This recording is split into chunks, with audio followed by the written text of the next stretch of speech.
Makanya Bung Karno kan dulu bilang, selama kemerdekaan bangsa Palestina belum diberikan kepada orang-orang Palestina, maka selama itulah Indonesia berdiri menantang penjajahan Israel, kan gitu.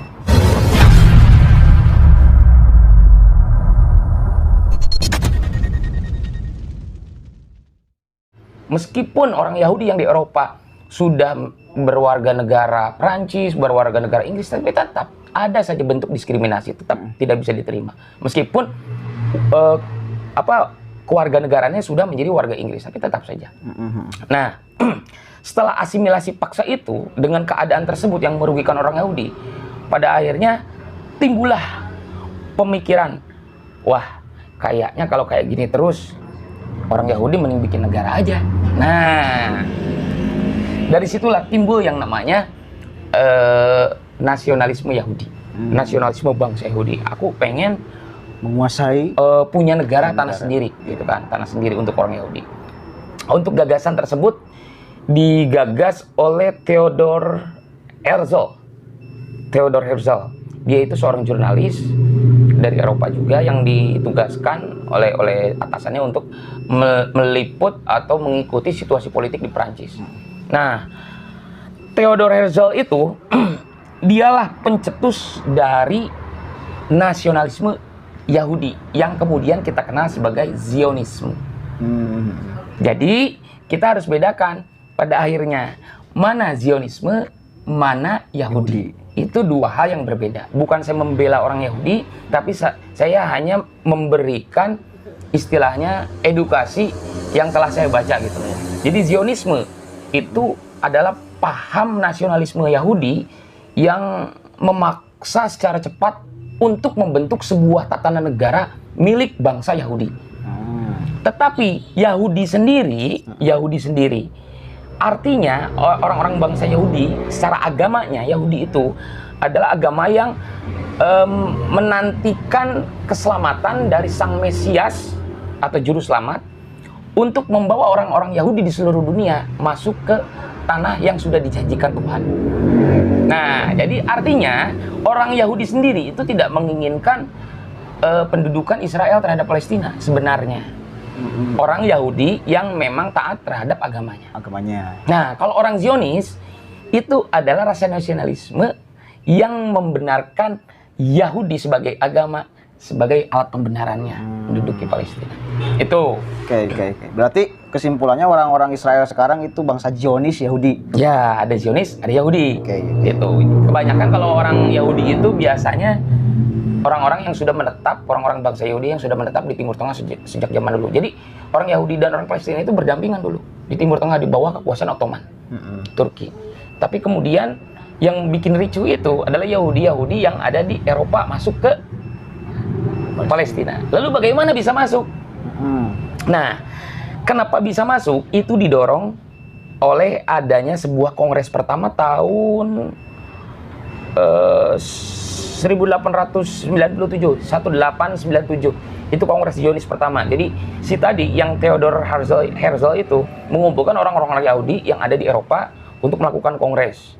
Dari kongres tersebut akhirnya memunculkan bahwasanya sepakat orang-orang Yahudi di Eropa untuk menjadikan Yerusalem sebagai ibu kota orang-orang Yahudi, bangsa Yahudi. Nah, waktu itu dari hasil kongres tersebut muncullah kesepakatan itu. Lalu orang-orang Yahudi itu minta istilahnya negosiasi pada Inggris. Pada Inggris negosiasi lewat Inggris meminta bagian dari wilayah di Palestina. Nah, tapi waktu itu Inggris tidak setuju. Inggris nggak setuju, lalu Inggris pada akhirnya menawarkan Uganda di Afrika. Nah, akhirnya kan nggak mau ditolak kan oleh kongres tersebut kan, oleh kelompok Yahudi tersebut. Nah, lalu bahkan sampai meninggal, Theodor Herzl itu tidak merasakan kemerdekaan orang Yahudi. Jadi keburu meninggal gitu. Gagasannya memang itu yang dinamakan gagasan Zionis itu tetap tumbuh sampai hari ini kan. Tapi dia sendiri tidak merasakan kemerdekaan dari gagasan dia sendiri. Nah, lalu 1914 ya terjadi perang antara Jerman. Jadi waktu itu Jerman itu koalisinya Ottoman, ya. Jerman itu dengan Ottoman koalisi. Perang antara Jerman Ottoman dengan atau versus sekutu. Salah satunya ada Inggris. Jadi sekutu itu ada Inggris, ada Prancis gitu. Nah, koalisi lah itu Jerman dengan Ottoman. Lalu di samping perang tersebut ada juga perang-perang propaganda yang dilancarkan oleh Inggris kepada bangsa-bangsa Arab. Jadi dulu itu Arab ya. Bangsa Arab itu bukan maksudnya Arab Saudi ya. Bangsa Arab itu bangsa-bangsa yang mendiami semenanjung Arab gitu. Nah, waktu itu melancarkan propaganda Inggris itu terhadap bangsa-bangsa Arab. Udah lepaslah dari Ottoman. Lepas saja karena dulu di bawah kedudukan Ottoman, Turki. Memang bangsa Arab sendiri sebenarnya sudah benci, sudah muak dengan kekuasaan Ottoman yang ada di Timur Tengah gitu. Melakukan propaganda waktu itu. Singkat cerita pada akhirnya Inggris menang propaganda lewat ilmuwan yang namanya Chaim Weizmann, kalau nggak salah Chaim Weizmann. Ya, Chaim Weizmann itu dia itu ilmuwan. Dia melobi Menteri Luar Negeri Inggris waktu itu. Nanti modal daripada perang Inggris terhadap Ottoman dan Jerman dimodali. Tapi saya minta kesepakatan, saya minta jika Inggris menang perang melawan Ottoman, Turki itu, Ottoman dan Jerman, saya minta bagian orang-orang Yahudi di Palestina.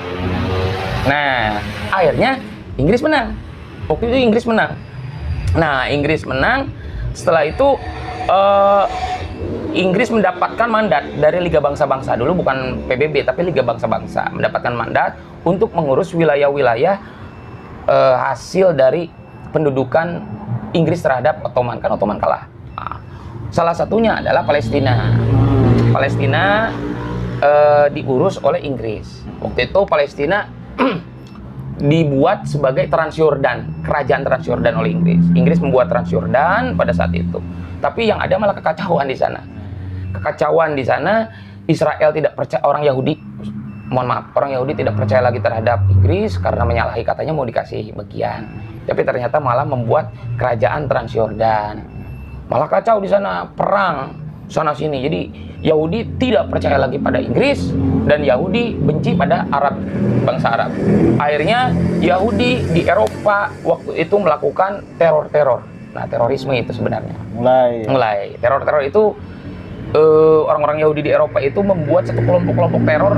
Ada Haganah, ada Levi juga di sana dan ada beberapa lagi gitu. Melakukan teror, keadaan makin kacau. Akhirnya Inggris memberikan mandat untuk mengurus Palestina tersebut, tanah itu diberikan kepada PBB. Nah, diberikan kepada PBB. Lalu PBB pada akhirnya membagi tanah Palestina itu menjadi 3. Yang tadi saya katakan itu. Jadi sebagian diberikan kepada bangsa Palestina atau Filistin, dulu namanya itu bangsa Filistin, bangsa Palestina. Lalu sebagian diberikan kepada Israel. Lalu sebagian, khususnya Yerusalem, itu diduduki atau masih dipegang oleh otoritas Komisi Perdamaian PBB hingga hari ini itu. Hingga hari ini. Nah, setelah diberikannya wilayah kepada Israel, kan itu sebagian sudah diberikan kan kepada Israel. Disitulah sidang istilahnya orang-orang Yahudi mulai datang ke Israel. Banyak sekali, dan akhirnya diproklamasikan oleh Guiron, Perdana Menteri pertama sekaligus proklamator pertama untuk mendirikan dan mencetuskan Israel sebagai negara berdaulat. Dan PBB waktu itu di sidang umum PBB kan voting tuh, kalau nggak salah 33 negara menyetujui Israel sebagai negara merdeka dan 13 menolak. Dan akhirnya hingga hari ini Israel sebagai negara merdeka, meskipun dari sebagian negara-negara yang ada di dalam PBB itu tidak mengakui. Tapi memang hasil voting kebanyakan mengakui bahwasanya Israel itu merdeka pada tahun 1948, dan itu yang kemudian mendorong Soekarno keluar dari PBB dan tidak mengakui Israel sebagai negara merdeka gitu. Nah, itu sebenarnya sejarah panjangnya. Kemudian, dan itu berlangsung sampai hari ini. Kenapa ada konflik gitu loh. Sampai ada penyerangan. Konflik-konflik itu sebenarnya kalau kita lihat, kalau misalkan secara demografi ya, jika kita melihat di tepi barat yang tadi aku katakan kan, di tepi barat itu biasanya konflik-konflik pendudukan tanah. Adanya pengusiran. Sebenarnya pengusiran bangsa Arab itu sudah terjadi sejak tahun 48 dulu. Ketika ada peristiwa Nakbah, jadi orang diusir oleh Israel. Pada situ kan perang Israel Arab, diusir waktu itu peristiwa Nakbah.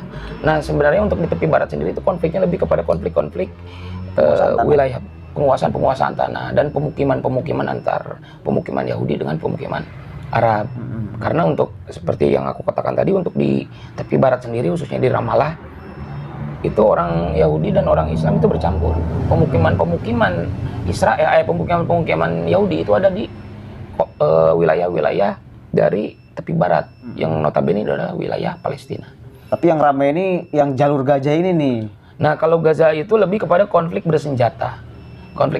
Karena kita tahu untuk Gaza sendiri adalah wilayah yang secara otoritas itu dipegang oleh kelompok Hamas.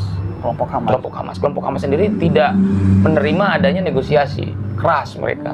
Orang Palestina tapi keras. Kalau di tepi barat masih menerima gitu. Jadi untuk Hamas itu keras, dan roket-roket itu kan dari Hamas. Iya. Hamas yang meluncurkan. Entah itu diluncurkan di tepi barat lewat Hamas, kelompok Hamas, ataupun dari Gaza gitu ke pemukiman Israel. Jadi memang konfliknya itu cukup rumit gitu. Memang untuk Yerusalem sendiri adalah kota yang paling sering ditaklukkan dan paling sering juga diduduki gitu. Sejak zaman sahabat mungkin gitu. Terakhir yang paling besar itu pendudukan atau penyerangan perebutan Yerusalem itu oleh Salahuddin Al-Ayyubi waktu itu. Itu yang paling simbol kemenangan atau simbol semangat dari orang Islam untuk mendapatkan Yerusalem.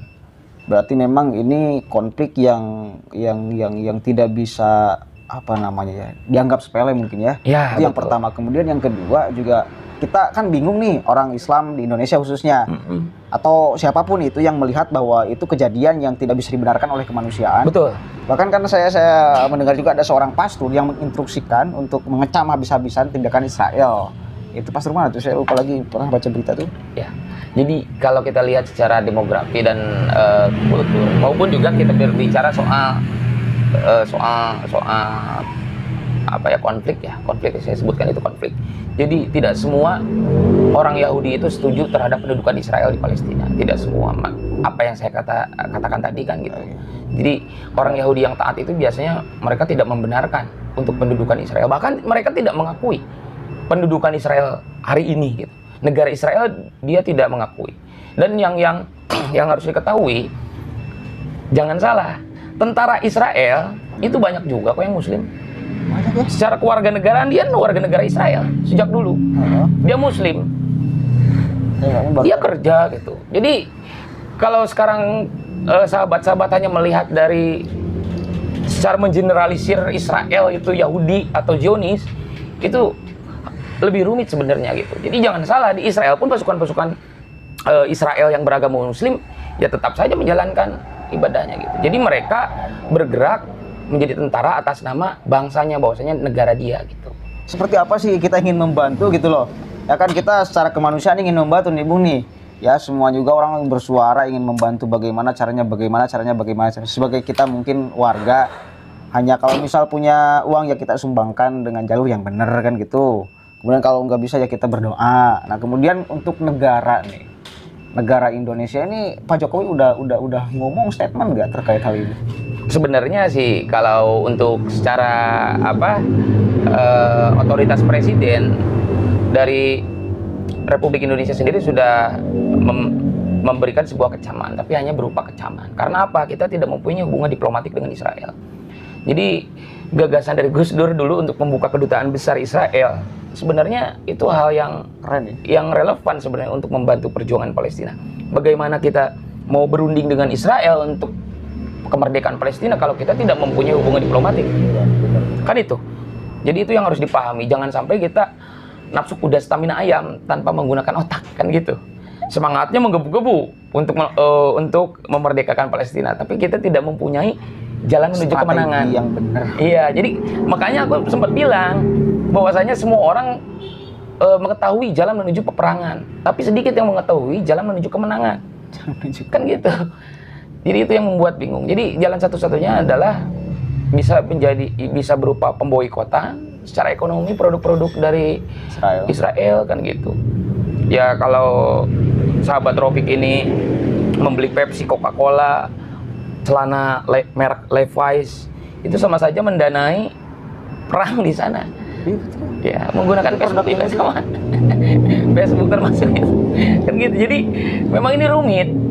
Kalau jika berbicara itu rumit, tapi aku katakan sekali lagi, kita menggunakan posisi tawar Indonesia yang cukup besar, terutama di Palestina, di Timur Tengah, itu dengan menggunakan pola-pola pendekatan yang lebih manusiawi lah, gitu. Bisa melalui boikot produk-produk tadi, lewat kecaman, atau bahkan kita bisa mendorong komisi di PBB, khususnya Komisi Keamanan PBB, untuk melakukan tindakan-tindakan yang dirasa dapat istilahnya mendorong situasi di semenanjung Arab, salah satunya di Palestina ini, krisis Palestina ini bisa ditangani minimal dengan gencatan senjata untuk kemudian kembali lagi ke meja perundingan, kan seperti itu.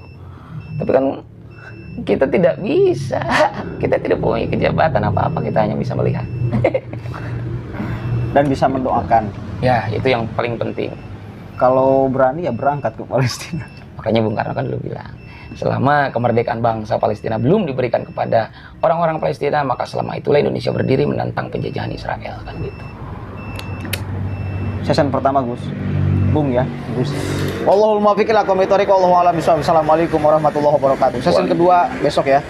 Ini karena pasti akan lebih panjang ya. Wah, tentunya ini kalau berbicara.